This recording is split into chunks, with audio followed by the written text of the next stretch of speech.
पर पहुंची पुलिस और एम्बुलेंस की गाड़ियां। प्रायोजक पतंजलि दिव्य जल, देश का पानी हर बूंद में शुद्धता, मिलावट रहित रोजलाना कच्ची घानी ग्रेड 1 शुद्ध सरसों तेल के स्वाद की आदत डाल लीजिए और फूलों के पराग और प्रकृति के सैकड़ों पोषक तत्वों से भरपूर पतंजलि हनी।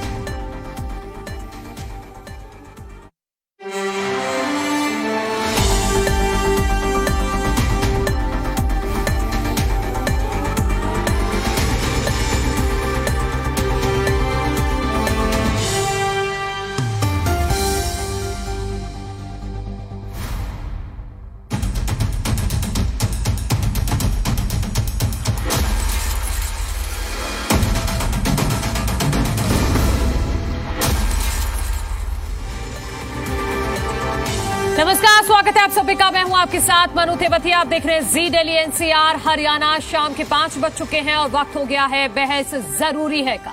हरियाणा कौशल रोजगार निगम की टीजीटी और पीजीटी भर्ती विवादों में घिर गई है। टीजीटी पीजीटी भर्ती प्रक्रिया पर सवाल उठ रहे हैं। आरोप ये लग रहे हैं कि भर्ती को लेकर निगम ने कुछ भी साफ नहीं किया। किस पद के लिए कितने आवेदन आए और चयन का आधार नहीं बताया जा रहा।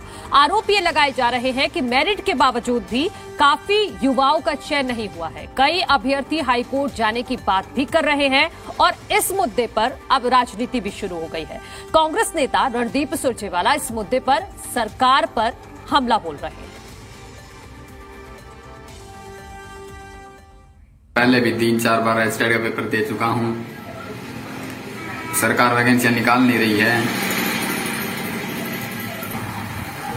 सरकार ये कौशल के तहत वैकेंसियां निकाल रही है, इनका ना तो कोई लाभ है ना कोई फायदा है। सरकार को नई वैकेंसियां निकालनी चाहिए। इतने सारे लोग जो एस्टेट किए बैठे हैं उनका कोई फायदा नहीं। अभी भी उन्होंने एस्टेट लिया है, उसका क्या फायदा। इतने लोग जाते हैं एस्टेट देने के लिए, क्लियर भी करते हैं, लेकिन बैठे रहते हैं कई साल तक। ये भर्तियां निकालते नहीं है और ये कौशल रोजगार के तहत जो भर्तियां निकालते हैं उनका कोई फायदा नहीं है।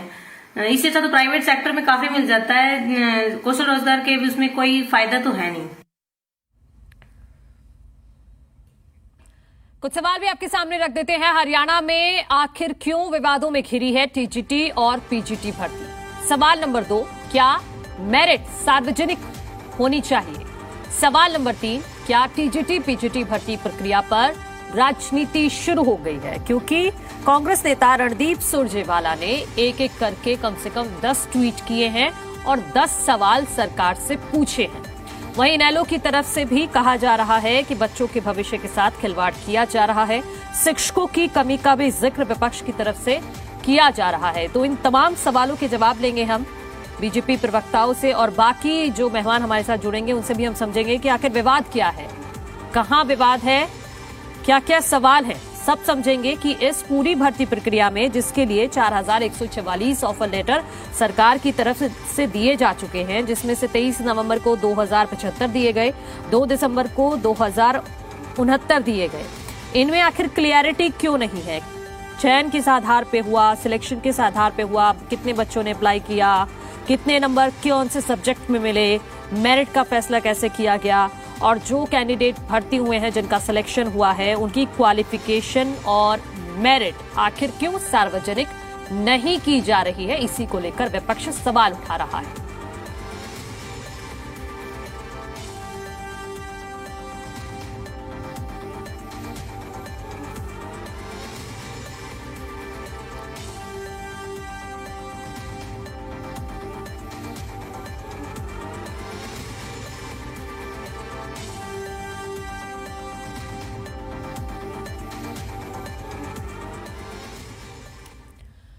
और तमाम मेहमान मेरे साथ जुड़ गए हैं, उनका परिचय मैं आपसे करा देती हूं। हमारे साथ प्रवीण अत्रे हैं, बीजेपी प्रवक्ता। दीप कमल सहारन जेजेपी का पक्ष रखने के लिए हमारे साथ है। कांग्रेस से भी प्रवक्ता जुड़ेंगे, केसी भाटिया। रजवंत टहेनवाल इनेलो का पक्ष रखने के लिए हमारे साथ हैं। अमित नेहरा भी हमारे साथ जुड़ेंगे, वरिष्ठ पत्रकार हैं। प्रभु सिंह महासचिव हरियाणा विद्यालय अध्यापक संघ और इसके अलावा श्वेता ढुल भी हैं, सामाजिक कार्यकर्ता हमारे साथ जुड़ गई हैं। आप सभी का बहुत बहुत स्वागत है। श्वेता ढुल जी, आपसे ही मैं शुरुआत कर लेती हूं। आप बताइए कि क्या क्या आपत्तियां हैं इस टीजीटी और पीजीटी भर्ती में, जिसके लिए 4144 ऑफर लेटर सरकार की तरफ से दिए जा चुके हैं। जी, इस भर्ती में एक्चुअली क्या हुआ है, जब भी कोई भर्ती निकलती है तो तो पहले उसका सिलेक्शन क्राइटेरिया बताया जाता है, कितने आवेदन हुए, कैसे सिलेक्शन हुआ, और बजाय के स्वयं की पीठ थपथपाने के कि पारदर्शिता से हुई है, मेरिट बेस्ड हुई है, सीधे उसका आप रिजल्ट डाल सकते थे, क्वालिफिकेशन बता सकते थे, लेकिन सब कुछ अपारदर्शी ढंग से हुआ है। अपारदर्शी ढंग से करते हुए पारदर्शी से बोलना, मेरिट बेस्ड से बोलना, ये बहुत गलत रहा। इसका एक कारण ये भी है कि ना तो चयन का आधार बताया गया, मेरिट नहीं बताई गई, ना ही दस्तावेजों की जांच हुई है। जो भी अभ्यर्थी ने लिख के दिया है कि मेरा इतना एक्सपीरियंस है, चाहे वो प्राइवेट का हो, चाहे वो लेटर हेड पे हो, वो एक्सपीरियंसेस चले हैं, ना फैमिली इनकम की जांच हुई है, ना कुछ हुआ है, ऐसे चला है सब कुछ। और मेरे पास बहुत सारे ऐसे अभ्यर्थी हैं जो गोल्ड मेडलिस्ट हैं अपनी यूनिवर्सिटी से, 10-10 साल के एक्सपीरियंस लिए बैठे हैं। ऐसे अभ्यर्थी जो मतलब आप देखेंगे तो कहेंगे कि इनका तो रेगुलर भर्ती में भी चयन हो सकता था, मतलब ऐसे कैसे नहीं HKRN में हुआ इनका। तो ऐसे ऐसे अभ्यर्थी बाहर रह गए हैं, तो किस आधार पे चयन किया है सरकार बता क्यों नहीं देती है। दूसरा, मैं फिनिश करूंगी इसे। PGT जैसी भर्ती सरकार जब आई थी, इन्होंने कहा था हम ठेका व्यवस्था खत्म करेंगे, लेकिन इन्होंने ठेका व्यवस्था को बना दिया सरकारी ठेका व्यवस्था। HKRN इज सरकारी ठेका व्यवस्था, उसे बनाकर PGT जैसी भर्ती जो कि ग्रुप बी की गजेटेड पोस्ट है, जिसे इन्होंने 2019 में HSSC से ये कहकर लिया था कि HSSC कॉम्पिटेंट अथॉरिटी नहीं है, HPSC को ये भर्ती करवानी चाहिए। HPSC से भी ना करवा के वो ठेके पे दी ग्रुप बी की गजेटेड पोस्ट। आप ऐसे बांटेंगे तो कल को तो आप HCS भी किसी को भी लगा सकते हैं। आपका दिल करे आप किसी को बना के HCS और कह देंगे हमने पारदर्शी और मेरिट बेस्ड व्यवस्था से किया है, तो उसका आधार कहाँ है, बताए तो सही, क्वालिफिकेशन क्या है जो लगे हैं। ठीक है श्वेता जुल जी, महत्वपूर्ण सवाल जो आपकी तरफ से उठाए गए हैं उनका जवाब मैं प्रवीण अत्रे से ले लेती हूँ। प्रवीण जी, आप बताइए कि किस आधार पर आपने 4144 ऑफर लेटर बांटे हैं।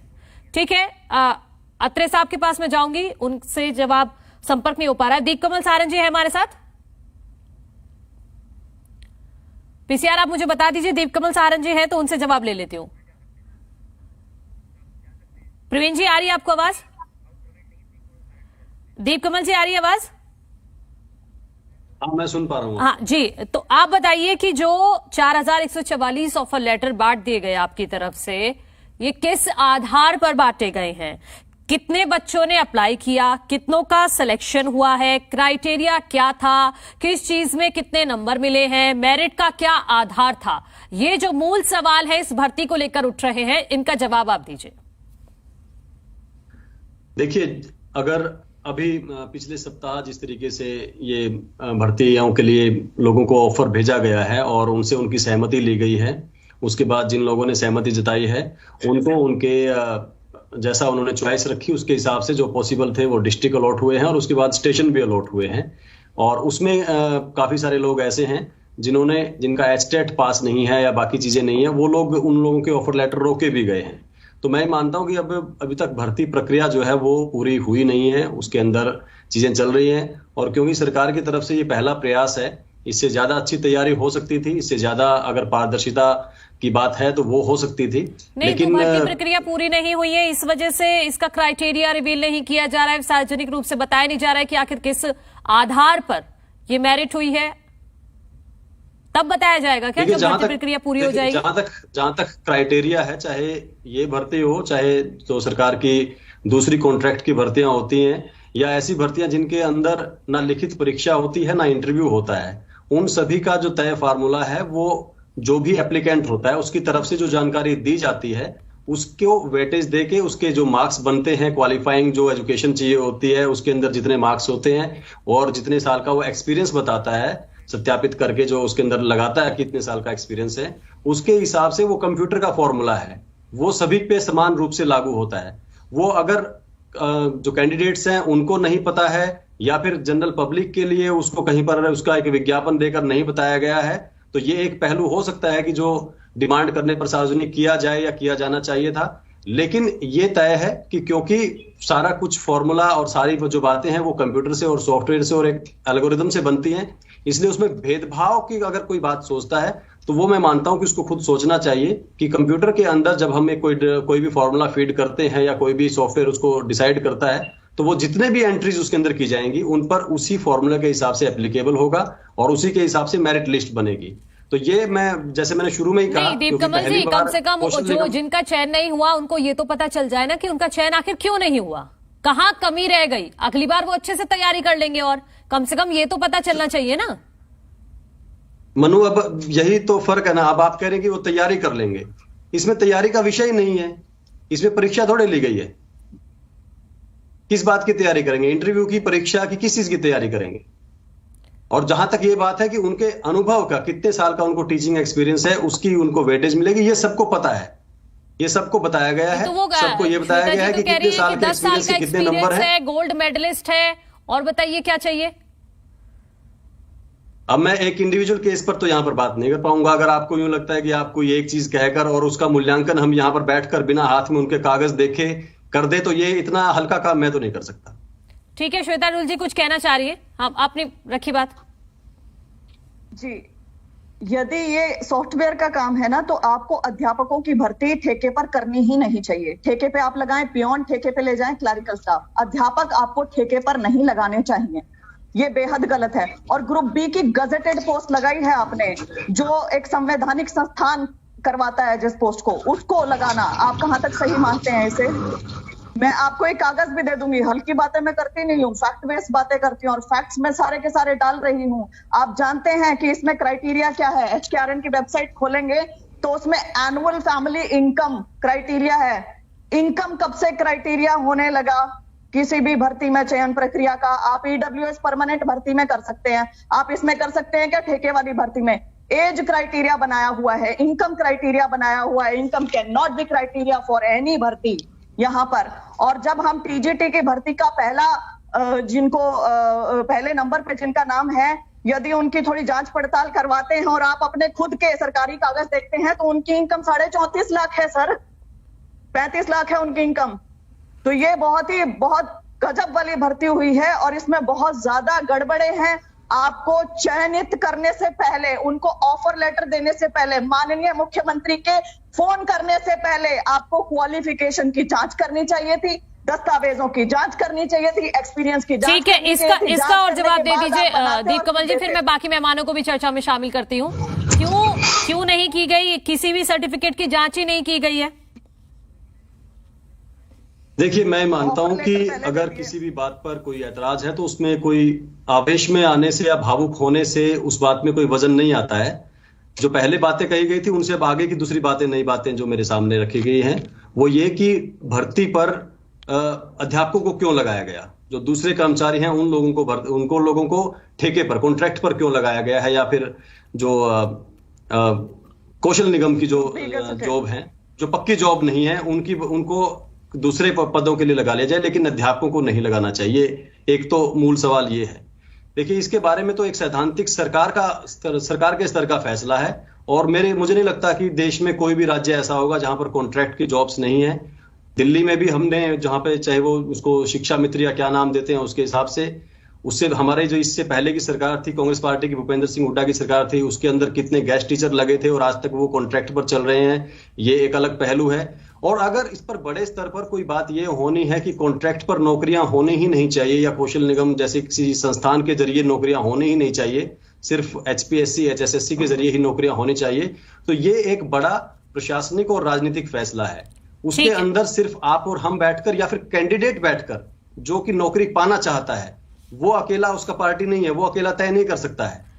उसके अंदर पूरी सरकार इन्वॉल्व होगी, उसके अंदर कैबिनेट इन्वॉल्व होगी, उसके अंदर विधानसभा इन्वॉल्व होगी, उसके अंदर बाकी चीजें इन्वॉल्व होंगी। ये सिर्फ ये नहीं कि मैं नौकरी चाहता हूं, मैं 1 लाख 1.5 लाख रुपए की नौकरी चाहता हूं और ये मेरा अधिकार है, या पहले किसी समय में ऐसी नौकरियां मिलती रही थी तो आज भी वो नौकरी मिलनी चाहिए। ये सिर्फ कैंडिडेट तय नहीं करेगा। मैं एक बात के साथ खत्म कर देता हूं। जल्दी से। एक जो इस सवाल के पीछे जो एक मूल भावना है, जो कि बार बार जिसका प्रचार किया जाता है कि नौकरी पक्की होनी चाहिए, सरकारें कच्ची नौकरी देती क्यों हैं, पक्की नौकरी क्यों नहीं देती है, ये सवाल रखने वालों का जो नजरिया है वो उन हरियाणा सरकार में 3.25 लाख कर्मचारी हैं और 3.25 लाख लोगों के हिसाब से 15 लाख जो है वो जनसंख्या बनती है। क्या उनका नजरिया 15 लाख लोगों के लिए है या 3 करोड़ लोगों के लिए है? क्या आप ये चाहते हैं कि 2.25 लाख लोगों को 1-1, 1.5-2 लाख रुपए की नौकरी मिले और उनकी जगह पर जो उनसे 5 गुना ज्यादा संख्या में लोग काम कर सकते हैं वो लोग घर बैठे रहें? और अगर इन लोगों को महंगी तनख्वाहें दी जाती है तो ये कोई सरकार एक मशीन लगा के नोट नहीं छापती है। ठीक है उन्हीं बाकी लोगों के हिस्से से आती है। ठीक है, ये ठीक उन है, लोगों के हिस्से से आती है जिनके घर में ठीक है। मैं सरकारी बाकी नौकरी मेहमानों को नहीं भी होती शामिल है। कर लेती हूँ। प्रभु सिंह जी भी हैं हमारे साथ, महासचिव हैं हरियाणा विद्यालय अध्यापक संघ के। प्रभु सिंह जी, आप बताइए कि जो रणदीप सुरजेवाला की तरफ से 10 सवाल इसमें उठाए गए हैं और श्वेता डुलची भी कह रही हैं कि इस पूरी भर्ती में पारदर्शिता कहीं नहीं है, ट्रांसपेरेंसी की कमी है। आपका क्या कहना है? मैडम, मैं ये 2 प्रश्न तो इसमें करना चाहता हूं कि पहला, हमारा जो देश चलता है वो संविधान के आधार पर चलता है और संविधान की जो प्रस्तावना कहती है कि सबको समान अवसर मिलने चाहिए। कुछ एक लोगों को, कुछ कैटेगरी को, इसमें जो कुछ साथी बात कर रहे हैं और वो डिस्क्लोज नहीं किया गया है, सब कुछ गुप्त रखा गया है। जो क्राइटेरिया है, जो गुप्त सूत्रों से पता चला है कि ये कह रहे हैं कि जिनका अंत्योदय कार्ड बना हुआ है या जिनकी इनकम 1,80,000 रुपए से कम है उनके 50 मार्क्स रखे गए हैं। अर्थात सीधा सीधा कहने का अर्थ ये है कि किसी का बच्चे का पिताजी अगर या क्लास 4 भी लगा हुआ है या उसका बहन भाई कोई जॉब में है जो संयुक्त परिवार में है, उनके लिए रोजगार के अवसर बिल्कुल बंद कर दिए गए हैं। उनको, जिनके परिवार में कोई सर्विस वाला नहीं है, उसको 50 अंक मिल गए और जिसके 1,80,000 इन्होंने रखे है, 1,80,000 से ऊपर आए किसी की है तो उसको 0 अंक दे दिया। सबसे बड़ी विसंगति ये है, सबको समान अवसर मिलने चाहिए क्वालिफिकेशन के आधार पर। और यहां पर योग्यता का कोई पैमाना नहीं रखा गया है। योग्यता जो मिनिमम थी उसको आंक लिया, उसका क्या इन्होंने क्राइटेरिया लिया, कैसे लिया। हम 2 बात कहना चाहते हैं इसमें कि जो विभाग स्थायी है उसमें अस्थायी भर्ती क्यों? जब बार बार सुप्रीम कोर्ट के अंदर लोग जाते हैं कि समान काम समान वेतन, सरकार ने लिखा है कि लोग कोर्टों में चले जाते हैं। मतलब संवैधानिक संस्थाओं को दरकिनार करने के लिए, लोगों को अधिकारों से वंचित करने के लिए एक ऐसा आयोग बना दिया जिसमें हम जो चाहें वो करें। जब संवैधानिक संस्थाएं हैं, HPSC है, HSSC है, ये संस्थाएं इसलिए बनी थी कि ये भर्तियां हों। कॉन्ट्रैक्ट भर्तियां एक सहारा था कि जब तक रेगुलर भर्ती नहीं हो पाती तब तक करें। अब इन्होंने जो ट्रांसफर की थी कुछ समय पहले, जब पूरा हरियाणा विद्रोह पर था, तब ये सारी पोस्टें कैप्ट थी। जब इनको भर्ती कौशल रोजगार से करनी थी तो पोस्टें कैप्ट क्यों रखी गई? पहला प्रश्न तो ये है। जो लोग जॉब में है रेगुलर, उनको वो अवसर मिल जाते, खाली पर जिनको लगाना था वो लगाना ही था। फिर ये कॉन्ट्रैक्ट की भर्ती क्यों? पहले गेस्ट लगाए मासिक बेस पर, पहले तो दिन के पीरियड लगाए गए, फिर समस्या आई, मासिक कर दिया, अब उनका धीरे धीरे वेतन बढ़ा दिया। आज इनको बिल्कुल लो पेड रखा गया है। ये हमारा इसके ऊपर विरोध है। और इनका एक और भी है, लो पेड ही नहीं, हरियाणा को 3 भागों में बांट दिया। क्या वो महंगाई उन जिलों को सफर नहीं करते? वो लोग 3 भागों में बांट दिया, उनके वेतन में 2-2 हजार रुपए का डिफरेंस है हरियाणा के अंदर। हरियाणा एक छोटा सा राज्य है जिसकी विभाग और जिनके ऊपर एक रेट है। जो दाम मिलते हैं, दाल हिसार में भी वही रेट मिलती है, फरीदाबाद में भी वही मिलती है और सिरसा में भी वही मिलती है। सबको खाना मिलता है। हमारी ये मांग है इसमें कि सरकार वेतन ना दे कुछ भी, कम से कम जिस व्यक्ति को रोजगार दे रही है, वो किसी भी माध्यम से दे रही है, उसके रोटी, कपड़ा, मकान और शिक्षा और स्वास्थ्य का प्रबंध कर दे। उसको कुछ ना दे, उसके रहने के लिए मकान का व्यवस्था कर दे, उसके बच्चों की शिक्षा का प्रबंध कर दे, स्वास्थ्य का प्रबंध कर दे। अगर ये आवश्यकताएं पूर्ति नहीं होती तो वो एक बंधुआ मजदूर है।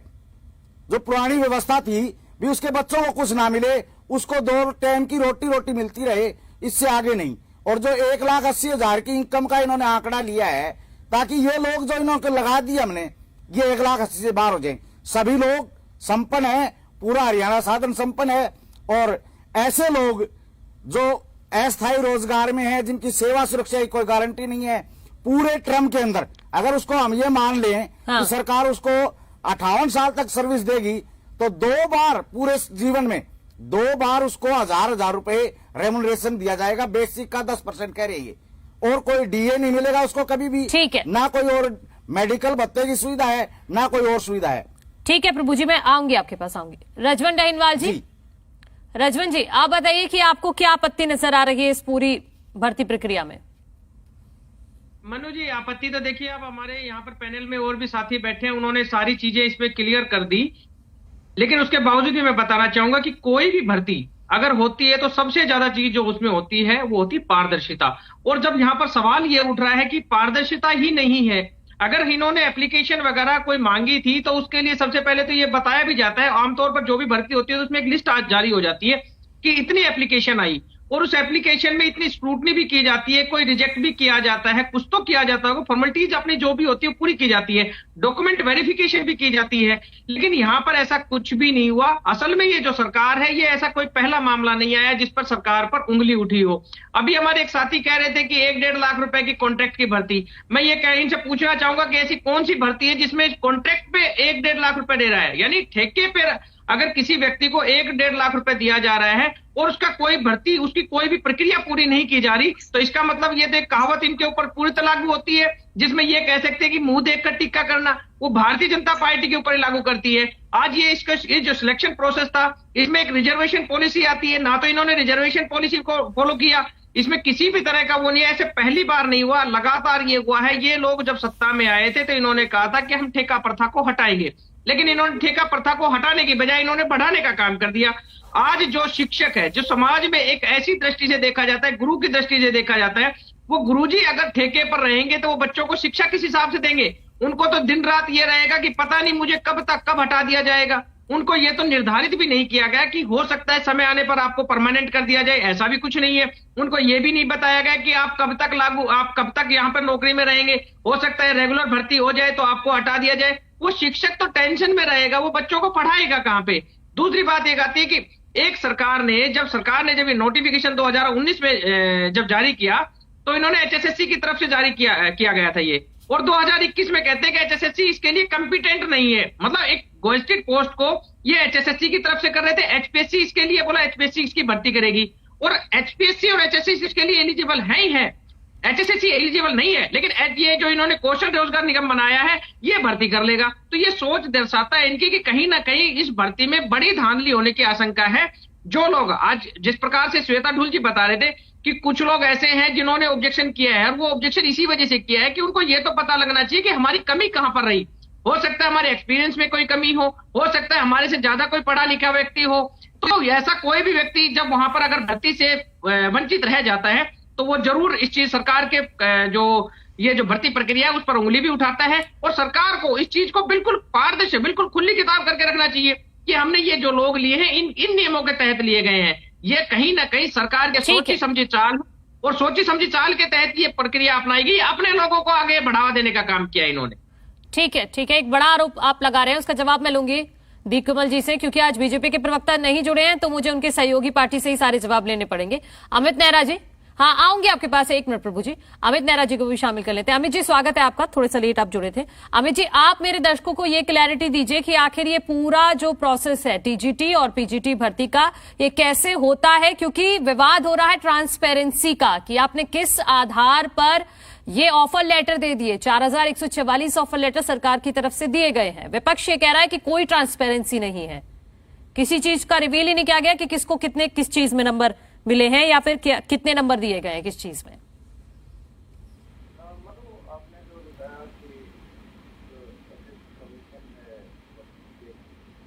पीसीआर देखिए, एक बार आवाज नहीं आ रही है, म्यूट कर, आपने शायद म्यूट किया हुआ है, देख लीजिए अमित जी, अनम्यूट करना होगा आपको जी।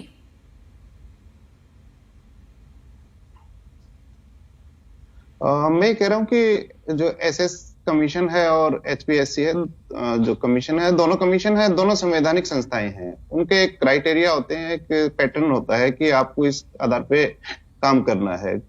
कोई भी भर्ती होती है उसका विज्ञापन जारी होता है, शेड्यूल जारी होता है, भाई इसमें परीक्षा ली जाएगी या सीधे इंटरव्यू होंगे, तो एक मापदंड है दोनों संस्थाओं के और उसके आधार पे होती है। उसके बावजूद भी वहां पे धांधलियों के चांस बने रहते हैं।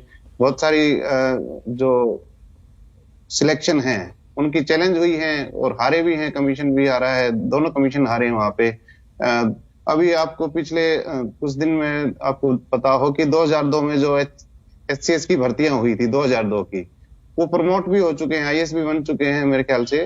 तो अभी केस न्यायालय में विचाराधीन है उनका, अभी तक कोई फैसला नहीं आया न्यायालय का। तो जब ये संवैधानिक संस्थाएं भी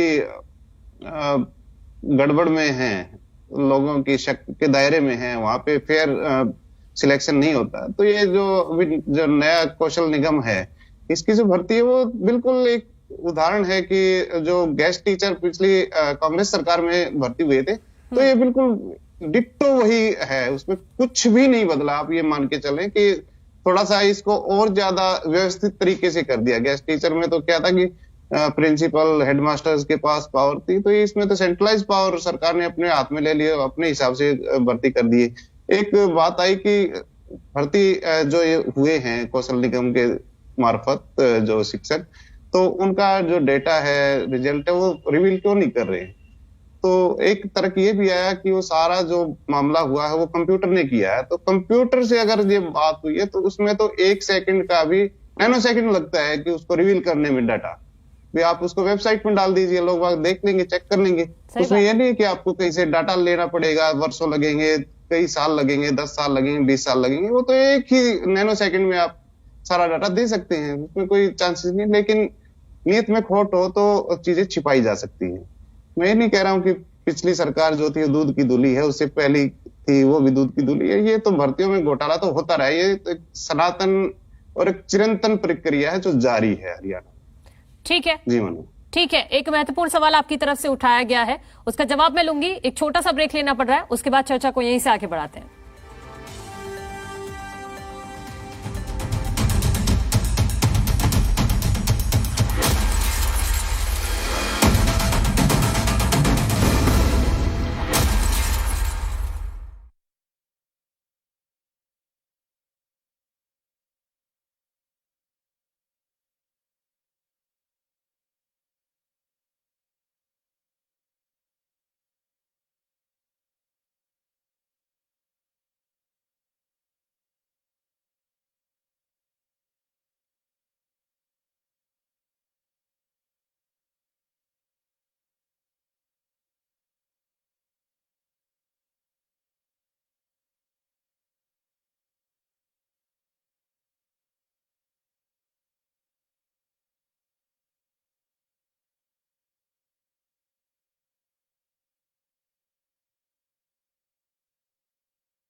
मेरे के बाद स्वागत है आप सभी का। दीप कमल सहारन जी, जो अमित नेहरा जी ने भी सवाल उठाया और रजवन टहलवाल कह रहे हैं कि आपकी नीयत में खोट है, पहली बात। और दूसरा सवाल ये कि जब आपने ही कहा कि कंप्यूटर के जरिए हुई है, तो अमित नेहरा जी कह रहे हैं कि आपको तो फिर कुछ ही सेकंड लगना चाहिए, वेबसाइट पे डाल दीजिए, सब देख लेंगे वहां पे, फिर क्या दिक्कत है। नहीं देखिए, अमित नेहरा जी ने ऐसा नहीं कहा कि सरकार की नीयत में कोई खोट है। उन्होंने ये कहा कि अगर नहीं दिया जाता है मांगने पर भी और पूरी तरीके से गोपनीय रखा जाता है तो कोई बात यहीं पर बैठे हैं वो, तो उन्होंने चीजें जारी की जा सकती, उन्होंने ऐसा कहा।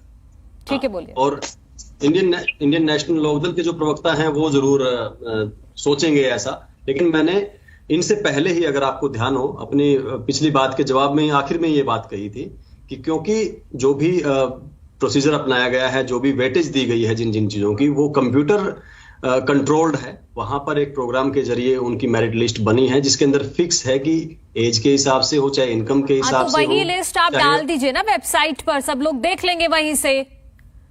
तो ये मैं वही कह रहा हूँ, ये चीज अगर नहीं हुई है तो मैंने तो अपने आज की डिबेट की शुरुआत में ये कही थी कि अगर कोई पारदर्शिता को लेकर अगर कोई शक है और अगर उसके बारे में जानकारी नहीं दी गई है तो पहली बार कौशल निगम ने ये काम किया है, उसमें सुधार हो सकता है और सुधार होना चाहिए, ये मैं मानता हूं इस बात को। लेकिन जितना जो अब तक की प्रक्रिया हुई है उसमें कोई कमी रही है, कुछ लोगों को असंतोष हो, ये बात कहीं डिबेट की जा सकती है, लेकिन नियत में एक्सक्यूज है क्या दीप कमल सारंग जी कि पहली बार हमने कोई काम किया है इसलिए चूक हो गई, अगली बार से ध्यान रखेंगे, ये एक्सक्यूज है?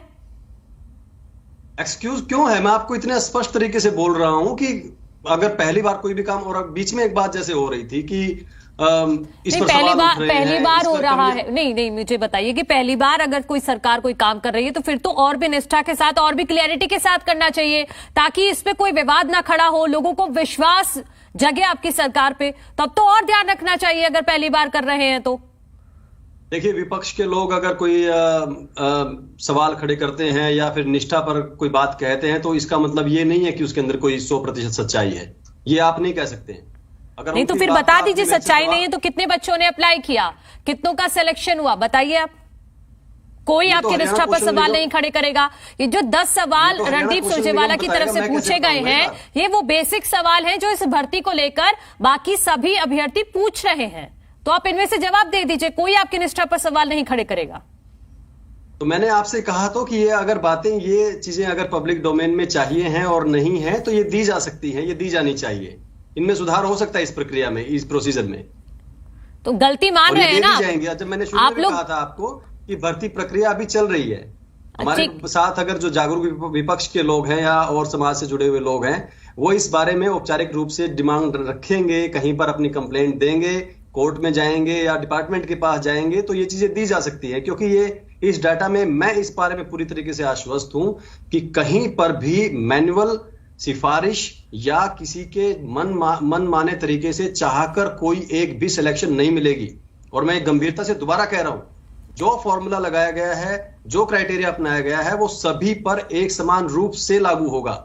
और जो लोग भी टेक्नोलॉजी को समझते हैं वो इस बात को समझ सकते हैं कि कंप्यूटर जनरेटेड, कंप्यूटर ओरिएंटेड जब प्रोग्रामिंग के जरिए मेरिट लिस्ट बनती है तो उसमें मैनुअल दखल होता ही नहीं है, उसको ऑपरेट करने वाले ऑपरेटर के हाथ में भी नहीं होता है, वो भी उसके डाटा में कहीं छेड़खानी नहीं कर सकता है। ठीक है, ठीक है। श्वेता जी आप कुछ कहना चाह रही थी? श्वेता जी, श्वेता जी, मैं दीप कमल जी से कहना चाहती हूँ। नहीं, वो दीप कमल जी कह रहे हैं कि अगर आप सही प्लेटफॉर्म पे अपनी आवाज उठाइए आपको मिल जाएगा डेटा। आप हाई कोर्ट जाते हैं तो उसकी भी वो तो कह रहे हैं कि आप उसके लिए भी स्वतंत्र हैं। जा रहे हैं, ये भर्ती हाई कोर्ट में जा रही है, पहली बात। दूसरी बात, यदि आप इतने ज्यादा श्योर हैं कि कंप्यूटर ने सब कुछ किया है, सारी चीजें की है, हाँ। तो उसे दिखा देना चाहिए। माननीय मुख्यमंत्री ट्वीट कर रहे हैं, फोन पे कह रहे हैं कि पारदर्शिता से भर्ती हुई है। कैन यू बिलीव दिस कि वो ये चीज बोल रहे हैं? तो दूसरी चीज मैं आपको कहना चाहती हूँ कि स्टॉप गैप अरेंजमेंट होता है एक कॉन्ट्रैक्ट पे। जब भी भर्ती निकलती हैं तो वो भर्तियां, आई एम सॉरी ये फोन आ रहा है बीच में, कॉन्ट्रैक्ट पे जब भी भर्तियां निकलती हैं। जी बोलिए श्वेता जी, बोलिए, आपकी आवाज आ रही है, बोलिए आप।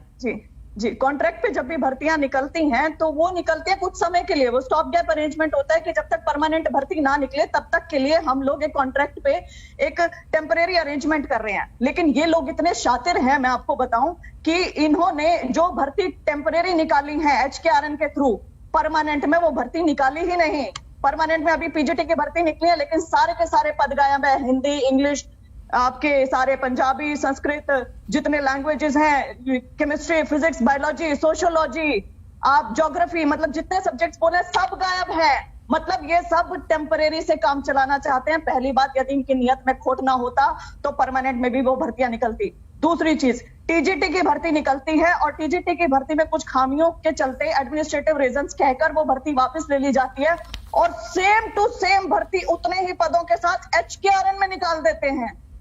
क्यों रखे हुए हैं HPSC और HSSC आपने? जब आपने ये सारी ठेके पे ही भर्ती करनी है, आप तो ठेका व्यवस्था खत्म करने वाले थे, आपने ठेका को सरकारी कर दिया, आपने सारे टीचर्स वहां से भरने हैं, आपने 4803 स्कूल बंद कर दिया। अभी ये जो स्कूल के प्रधान थे, ये जो बोल रहे थे बिल्कुल सही बोल रहे थे, रेगुलर टीचर्स को उनके घर से उठा के 100 150 किलोमीटर दूर भेज दिया गया। अब वहां पे कॉन्ट्रैक्ट के टीचर्स लगेंगे जाकर। मैं इनसे 2-3 सवाल पूछना चाहती हूँ। पहला तो आप खुद बताएं, क्या इनकम क्राइटेरिया होता है सिलेक्शन का? आप बोल रहे हैं क्या एज क्राइटेरिया होता है सिलेक्शन का? नहीं, वो तो इसका तर्क तो वो दे रहे हैं कि ये सब कुछ कंप्यूटर से हुआ है, इसमें मैनुअल कुछ भी नहीं है। जी, तो कंप्यूटर में इन्होंने फीड किया है, इनकम क्राइटेरिया है सिलेक्शन का, एज क्राइटेरिया है सिलेक्शन का। और मैं आपके माध्यम से इन्हें बताना चाहती हूँ कि कृपया आप जागे, क्योंकि ये इलीगल है, असंवैधानिक है। इनकम क्राइटेरिया नहीं हो सकता है सिलेक्शन का, एज क्राइटेरिया नहीं हो सकता है, और फिर आप इनकम और एज से लगा के कहें कि हमने मेरिट बेस्ड सिलेक्शन किया है। Can you believe? बिना अपारदर्शी रहते हुए, कुछ भी ना दिखाते हुए कहते हैं हमने पारदर्शिता से भर्ती की। ये जो कथनी और करनी में फर्क है, इस चीज से हमें प्रॉब्लम है। ये लोग लगाएंगे कच्चे कर्मचारी जो जीवन भर के लिए कच्चे रहेंगे, गेस्टों की तरह सड़कों पे उतरे रहेंगे। कभी रेगुलर भर्ती इन्होंने करनी नहीं, उनकी हालत बुरी कर देनी है। रेगुलर वर्सेस कॉन्ट्रैक्ट हमेशा करके रखेंगे, युवाओं का फ्यूचर खराब करना है। That is it.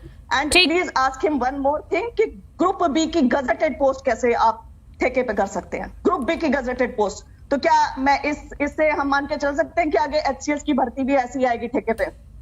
रजवन डाइनवाल जी, रजवन जी कह रहे हैं कि हमने पहली बार ये हरियाणा कौशल रोजगार निगम के तहत ये ऑफर लेटर दिए हैं, तो आगे और भी अच्छी तरह से काम किया जाएगा और इस तरह का विवाद इन भर्तियों पे नहीं होगा। और दूसरी बात वो कह रहे हैं कि सब कंप्यूटर से किया हुआ है, कुछ भी मैनुअल नहीं है, तो अगर यहाँ पे कुछ पर्ची खर्ची नहीं चलेगी।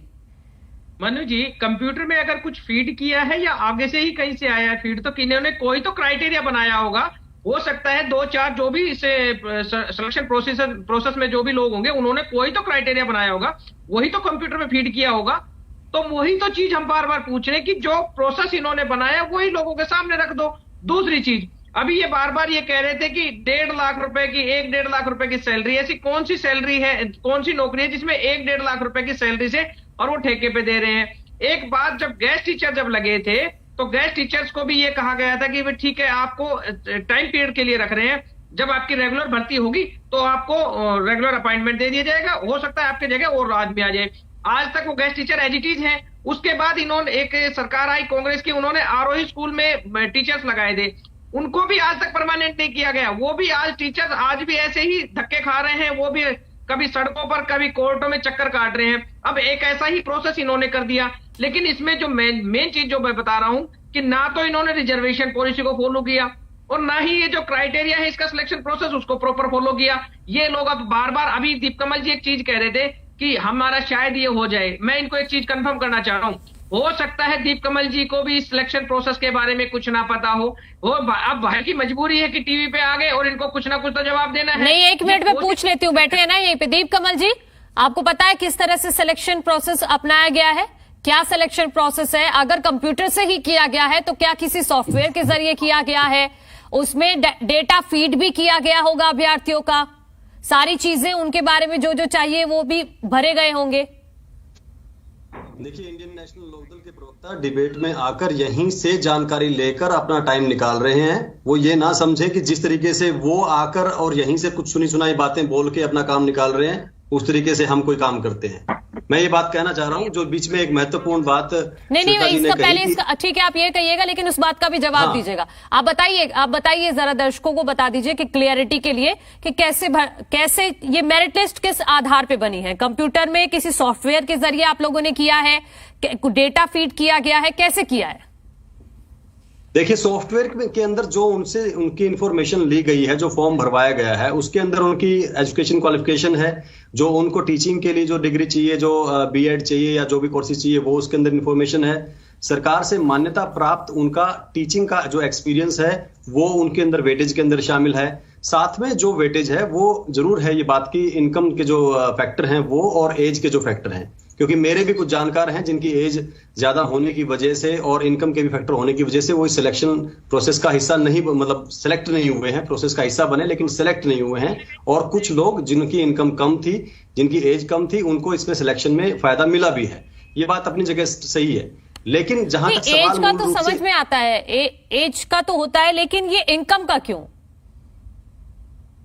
अब देखिए, फिर तो जैसे बीच में कह रहे थे, एक सवाल ये भी था कि अलग अलग जिलों में 2-2 हजार रुपए का अंतर क्यों कर दिया, वहां पर भी दाल इतने रुपए की, वहां पर भी सब्जी इतने रुपए की है। अब अगर इतना बड़ा डिबेट का आप चर्चा का विषय लेकर चलेंगे तो फिर एक आदमी को 20,000 रुपए और एक को 2 लाख रुपए क्यों मिलने चाहिए अगर वो इंसान है तो, और वो हरियाणा का नागरिक है तो? और अगर एक के अंदर ज्ञान कम है, उसको स्किल कम है, उसका दिमाग कम चलता है, उसको तो और ज्यादा पैसे की जरूरत है।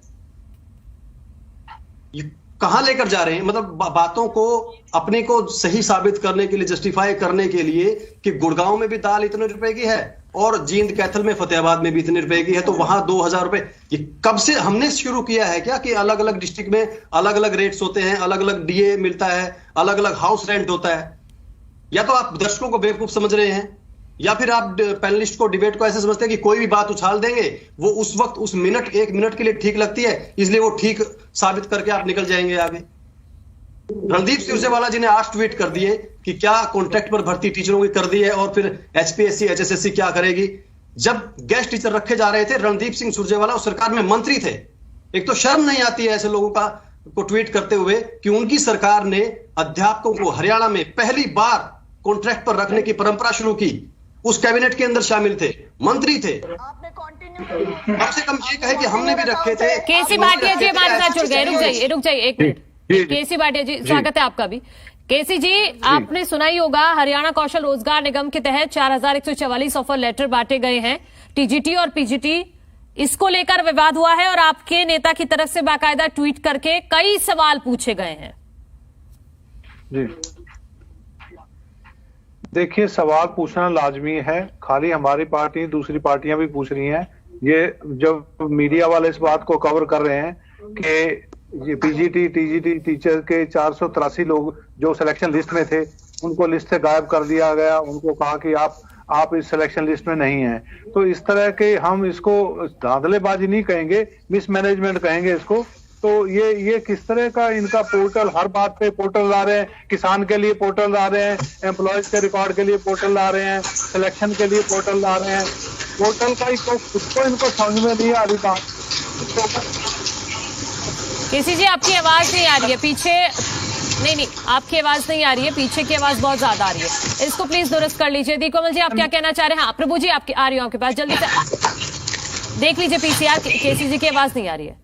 दीपकमल जी, जल्दी से बोलिए आप क्या कहना चाह रहे हैं, फिर मैं प्रभु जी के पास जा रही हूँ। देखिए, एक तो ये कह रहे हैं कि हर चीज के लिए पोर्टल सरकार शुरू कर रही है और ये कोई अच्छी चीज नहीं है। स्वर्गीय राजीव गांधी जी को ही देश में कंप्यूटर टेक्नोलॉजी और IT टेक्नोलॉजी के इस्तेमाल के लिए आज तक हम याद करते हैं। और अगर इस पार्टी के लोग, उनके नेता, उनके प्रवक्ता ये सोचते हैं कि हम उल्टी गंगा बहा दें और पुराने समय में चले जाएं और नई टेक्नोलॉजी को अडॉप्ट ना करें, नई टेक्नोलॉजी का इस्तेमाल करके ट्रांसपेरेंसी एस्टेब्लिश करने की और उसको लागू करने की कोशिश ना करें, उसका हिस्सा ना बनाएं टेक्नोलॉजी को, तो ये नहीं होने वाला है। ये नहीं होने वाला है। तो 83 लोग कर रहे हैं, आगे ही बढ़ेंगे। इसका क्या उत्तर है आपके पास? ठीक है प्रभु जी, ठीक है। आपने अडॉप्ट किया, सिलेक्शन होने के बाद आप कहते हैं जी आप तो एलिजिबल नहीं हो।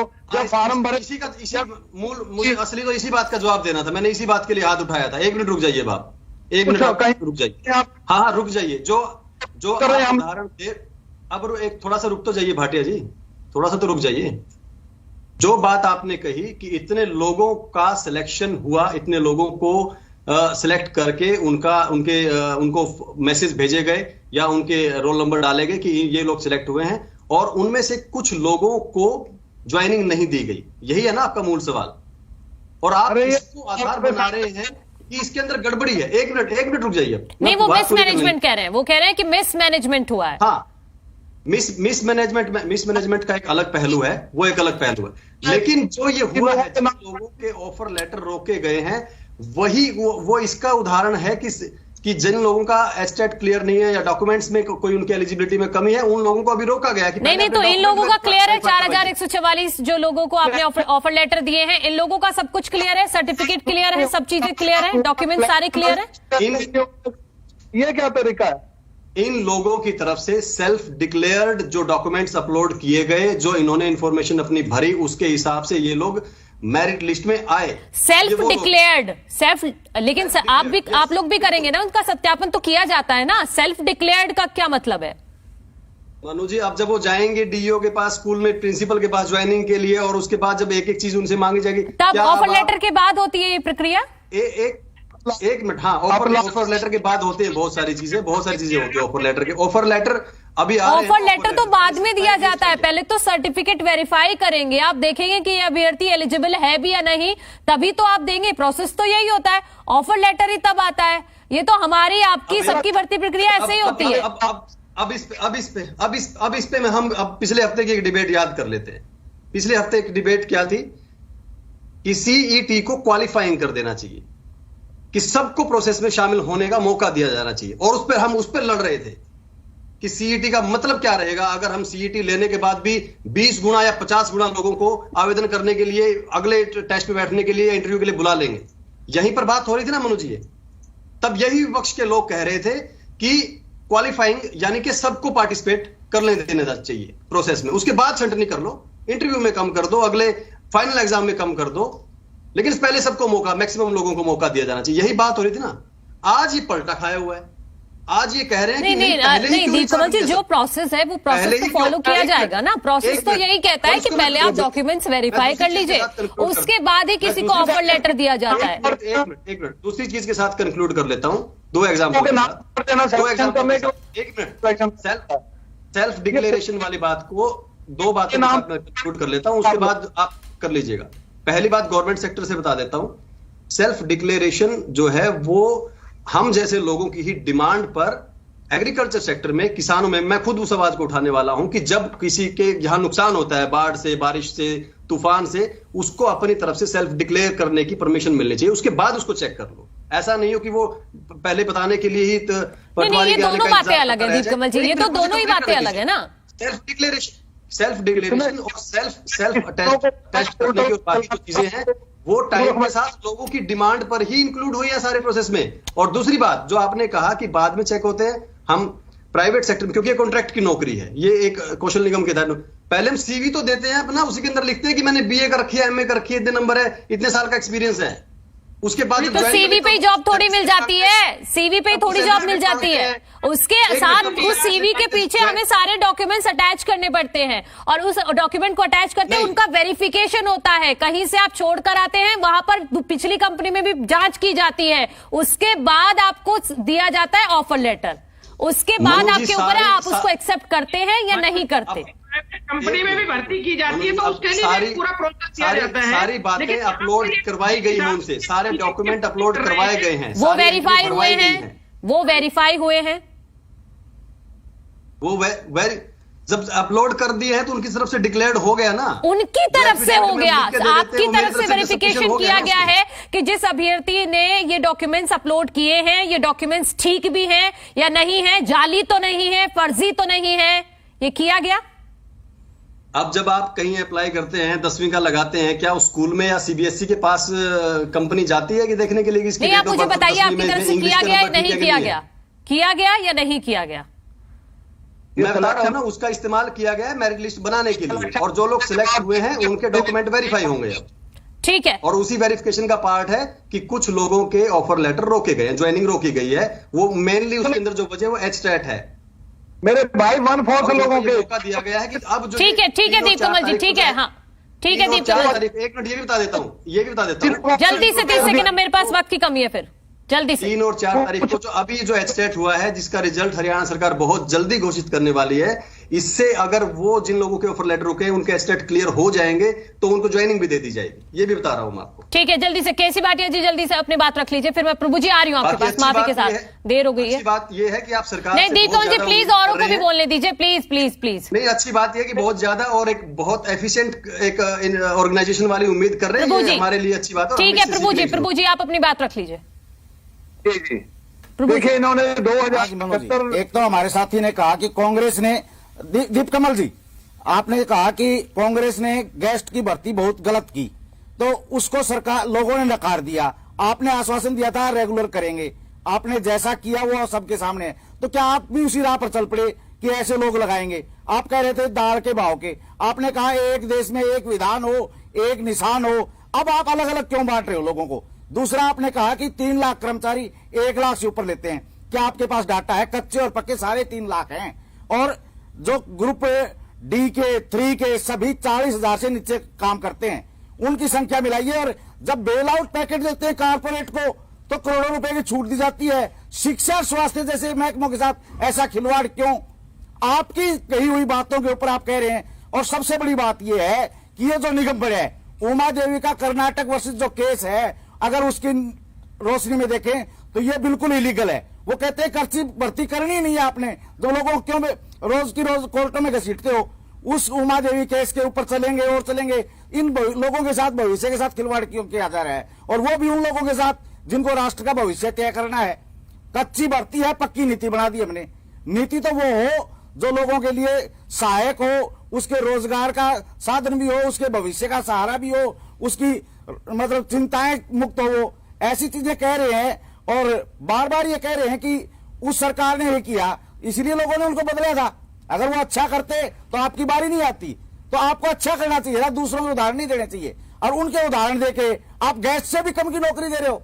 गेस्ट की आज 36,000 रुपए बेसिक पे है, प्लस डीए है। इनको 19,000 और 21,000 रुपए है। और तीसरे को और बाद में इंक्रीमेंट कुछ नहीं है। डीए बढ़ेगा, महंगाई बढ़ेगी, कुछ तो उनकी चिंता कीजिए। ठीक है, ये कह रहे हैं। और दूसरा ये है कि इन स्कूलों को बंद करने की साजिश है इनकी, ताकि ये लोग बाहर चले जाएंगे, जो पुराने लगे हैं वो रिटायर हो जाएंगे। ना पेंशन देनी ना और देनी, कारपोरेट के हवाले हमें करना है। और जो लोग आवाज उठाते हैं उनको ये विक्टिमाइज करते हैं। बात करने का इनको वो है, समय नहीं है।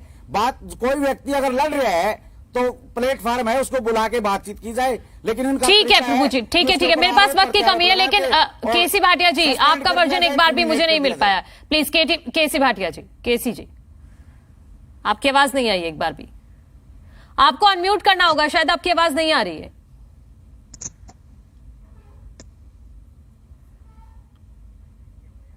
अनम्यूट करना होगा आपको, अनम्यूट।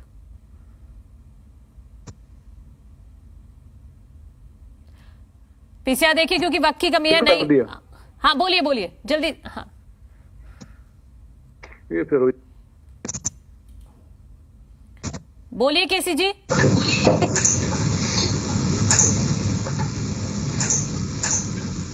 माफी के साथ, लेकिन मैं आपको ले नहीं पाऊंगी क्योंकि आपकी आवाज नहीं आ रही है। ठीक है, क्योंकि बाद में आप मत बोलिएगा, क्योंकि कांग्रेस की तरफ से आरोप लगाए जाते हैं बार बार। इसलिए मैं आपको पहले क्लियर कर रही हूं कि आपकी आवाज नहीं आ रही टेक्निकल इशू की वजह से। इस वजह से मैं आपका वर्जन नहीं ले पा रही हूं। श्वेता जी आपको कुछ कहना है? मेरे पास लास्ट मिनट्स है, लास्ट कमेंट। अब आगे क्या प्रोसेस करें? आप लोग जाने वाले हैं हाईकोर्ट? जी, हाईकोर्ट जा रहे हैं, क्योंकि इनकम क्राइटेरिया नहीं होता, एज क्राइटेरिया नहीं होता किसी भर्ती का। यही आधार होगा? यदि आप पारदर्शी हैं तो चयनितों की क्वालिफिकेशन बताएं। आपके एक क्लिक पे है ना, कंप्यूटर के क्लिक पे। तो चयनितों की हमें क्वालिफिकेशन चाहिए, दस्तावेजों की जांच हो अच्छे तरीके से, और परमानेंट भर्ती निकालें। आपने टीजीटी की भर्ती खत्म कर दी, आप उसको खा गए। 2019 में आपने पीजीटी की भर्ती निकाली, उसके पैसे खा गए। ये लोग भर्ती निकालते हैं, बच्चों से पैसे भरवाते हैं, वो पैसे जब्त कर लेते हैं, खा जाते हैं, पैसे वापसी नहीं होते हैं। तो आपने ये जो भर्तियां निकाली हैं टेम्परेरी, क्या आप परमानेंट भर्ती निकालेंगे?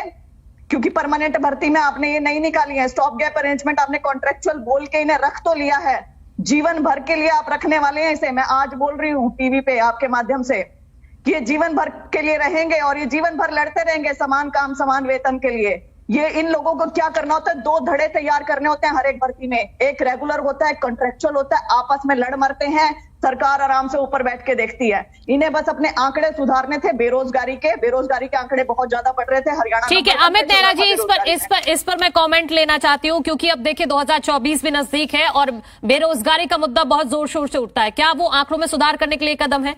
अमित नेहरा जी, लास्ट कमेंट आपका। देखिए, आंकड़ों में तो हो सकता है हो या ना हो, लेकिन अपने आदमी एडजस्ट करने का ये कदम जरूर कहा जा सकता है, जब तक रिवील ना हो इनका क्राइटेरिया, जब तक सारा डाटा रिवील ना हो। नहीं, कंप्यूटर से भी अपने आदमी एडजस्ट किए जा सकते हैं? बिल्कुल किए जा सकते हैं, जब तक आप कंप्यूटर का डाटा दोगे नहीं किसी को, आप रिवील नहीं करोगे फाइनल रिजल्ट, आप पूरा क्राइटेरिया जो शर्तें हैं जब तक ना करोगे तब तक तो हम तो यही कह सकते हैं। अब रही बात कोर्ट्स की, कोर्ट में जाने का फायदा क्या है? मेरे को ये मैं ये भी आपसे समझना चाह रही थी कि कोर्ट में जाने का कोई फायदा होगा क्या? जी भाई, आप अगर ये देखें गेस्ट टीचर, तो सुप्रीम कोर्ट ने तो आदेश दे रखा है कि इनको तुरंत हटाओ, लेकिन ये कांग्रेस ने लगाए थे गेस्ट टीचर। लेकिन रामविलास शर्मा इनके पास गए थे जब सत्ता में नहीं थी सरकार पिछली बार, तो वहां कह के आए थे कि हम अगर सत्ता में आए तो पहली कलम में आपको पक्के कर देंगे, ठीक है ना। जबकि कोर्ट ने इनको ये कह रखा था, सुप्रीम कोर्ट ने, उससे बड़ी तो कोर्ट है नहीं ना देश में, जब उसने ये कहा कि इनको हटाओ और विपक्षी पार्टी ये कह रही, देखिए ये गजब भी है, ये लोकतंत्र में एक बड़ा गजब का काम है कि जो गलत काम कांग्रेस ने किया और बीजेपी कह रही कि हम इनको ठीक करेंगे, इनको स्थायी देंगे। ये चीजें सारी चलती रहेंगी और ये भी हो सकता है कि आज रणदीप सुरजेवाला सवाल उठा रहे इस भर्ती पे, कल को ये ना हो कि वो ये कहे कि हम अगर आए तो इसको हम रेगुलराइज करेंगे, इनको हम पक्का कर देंगे। तो ये एक विडंबना है, एक रंग भी है हमारी जो राजनीति है। तो देखिए गलती कोई करता है फिर उसको सुधारता कोई है, जिम्मे कोई ले लेता है, तो ये चीजें राजनीति है, इसका तो हम क्या है कि देख ही सकते हैं, उससे ज्यादा हम क्या कर सकते हैं। ठीक है दीप कमल जी 30 सेकंड। दीप कमल जी लास्ट कमेंट। मेरा कुल मिलाकर ये कहना है कि अगर ऐसी चीजें हैं तो उसमें एक प्रतिनिधि, एक बात वो गरीब परिवार से भी होना चाहिए, जिसको इस पूरे पैनल में बच्चों की एजुकेशन की किसको चिंता है। एम्प्लॉयज की जरूरत है, सरकारी नौकरी, पक्की नौकरी, अच्छी सैलरी वाली चाहिए। लेकिन अरे सर एम्प्लॉयज की जरूरत है तो कोई थोड़ी पारदर्शिता तो लाएंगे ना। एम्प्लॉयज की जरूरत है, ये तर्क देके और आप कैसे भी भर्ती कर लेंगे, कोई सवाल ना उठाए, कोई विवाद में ना फंसे, ये कैसा तर्क है? मैं ये कह रहा हूँ कि पॉइंट ऑफ व्यू तो उन बच्चों का और उन स्टूडेंट्स का आना चाहिए ना। अगर हमारे परमानेंट टीचर्स ने इतिहास में इतना अच्छा काम किया होता तो सरकारें। ठीक है दीप कमल जी, ठीक है, मेरे पास इतना ही वक्त था। ठीक है, आप सभी का बहुत बहुत शुक्रिया इस चर्चा में शामिल होने के लिए। तो अभी कहा जा रहा है कि टीजीटी और पीजीटी की जो ये भर्ती हुई है इसको लेकर हाईकोर्ट में जाया जाएगा और वहां से क्या नया रुख आता है इस मामले में वो भी हम आपको लगातार दिखाते रहेंगे। एक छोटा सा ब्रेक ले रहे हैं, कहीं